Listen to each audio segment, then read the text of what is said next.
തദ്ദേശ തെരഞ്ഞെടുപ്പിൽ കൊച്ചി കോർപ്പറേഷൻ പിടിക്കാൻ ശക്തമായ പോരാട്ടത്തിൽ മുന്നണികൾ. വികസന നേട്ടങ്ങൾ എണ്ണിപ്പറഞ്ഞാണ് ഭരണ തുടർച്ചയ്ക്കായി LDF രംഗത്തുള്ളത്. കൊച്ചിക്കായി പുതിയ വികസന പദ്ധതികളൊന്നും ഉണ്ടായില്ലെന്ന് കോൺഗ്രസ് കുറ്റപ്പെടുത്തി. 2020 കപ്പിനും ചുണ്ടിനുമിടയിലാണ് കൊച്ചിയിൽ കോർപ്പറേഷൻ ഭരണം UDF-ന് നഷ്ടപ്പെട്ടത്. തിരിച്ചുപിടിക്കാനുള്ള ശ്രമത്തിലാണ് കോൺഗ്രസ്, നിലനിർത്താൻ LDF-ഉം. ഇക്കുറി അഭിമാന പോരാട്ടത്തിനാണ് കൊച്ചി കളമൊരുങ്ങുന്നത്. ഒരു കാലത്ത് UDF-ന്റെ പൊന്നാപുരം കോട്ടയായിരുന്നു കൊച്ചി കോർപ്പറേഷൻ. 2010-ലും 2015-ലും ഭരണം നിലനിർത്തി.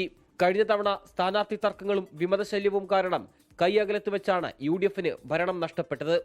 74 ഡിവിഷനുകളുള്ള കോർപ്പറേഷനിൽ വിമതരെ ഒപ്പം നിർത്തിയാണ് കഴിഞ്ഞ തവണ LDF ഭരണത്തിലേറിയത്. ബ്രഹ്മപുരത്തെ മാലിന്യമുക്തമാക്കിയതും തുരുത്തി ഫ്ളാറ്റും സമൃദ്ധി കിച്ചൺ, പുതിയ മാർക്കറ്റ് തുടങ്ങിയ വികസന പദ്ധതികളാണ് LDF-ന് ആത്മവിശ്വാസം.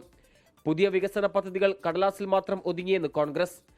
ടോണി ചമ്മണി മേയറായ കാലത്ത് തുടങ്ങിയ വികസന പദ്ധതികൾ ഉദ്ഘാടനം ചെയ്യുക മാത്രമാണ് ഈ ഭരണസമിതി ചെയ്തതെന്ന് DCC president Muhammad Shiyas. Tony മേയറായിരുന്ന സമയത്താണ് ഇന്ത്യയിലെ തന്നെ 100-ലധികം വരുന്ന കോർപ്പറേഷനുകളിൽ നിന്ന് കൊച്ചിയെ ഏറ്റവും 5ാമത്തെ കോർപ്പറേഷനായി സ്മാർട്ട് സിറ്റിയിൽ തെരഞ്ഞെടുക്കപ്പെട്ടത്.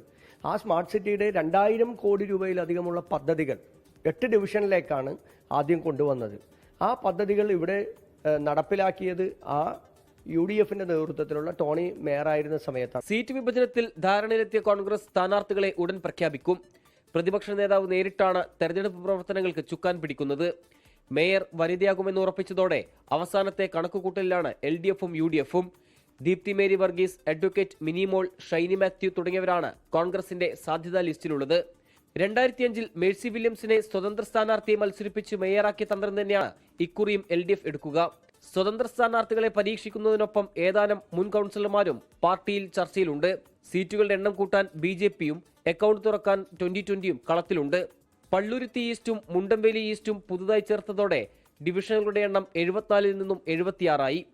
നിതിൻ അംബുജൻ, 24, കൊച്ചി. ലോകത്തെവിടെയായാലും ഏത് സമയത്തും 24 വാർത്തകളും ഓഗ്മെന്റഡ് റിയാലിറ്റി പാക്കേജുകളും എക്സ്പ്ലെയിനറുകളും വിശദമായി കാണാൻ ഞങ്ങളുടെ YouTube ചാനൽ നിങ്ങൾക്ക് സബ്സ്ക്രൈബ് ചെയ്യാം.